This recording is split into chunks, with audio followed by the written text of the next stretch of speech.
One એટલે માત્ર વૃક્ષોનો સમૂહ નહીં, પણ પ્રકૃતિમાં રહેલા જીવોનું એકમાત્ર સરનામું.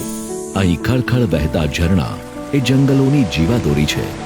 ગગનચુંબી વૃક્ષોની ઘટાઓ સૂર્યના તાપને ખાળતી કુદરતી છત્રછાયા છે. વૃક્ષની ડાળીએ ગૂંજતો પક્ષીઓનો કલરવ એ સૃષ્ટિનું સૌથી અદમ્ય સંગીત છે. વનોની સજીવતા મુક્ત રીતે વિહરતા જીવોના પગરવમાં ધબકે છે.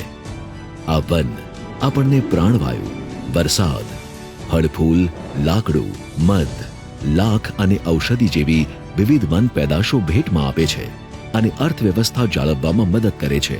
જો વન સુરક્ષિત હશે તો જ પશુ, પંખી અને માનવજાતનું ભવિષ્ય સુરક્ષિત રહેશે. આવો આ આંતરરાષ્ટ્રીય વન દિવસ પર જંગલના આ અણમોલ વારસાને જાળવવાનું વચન લઈએ. વન અને પર્યાવરણ વિભાગ, ગુજરાત સરકાર દ્વારા જનહિતમાં જારી.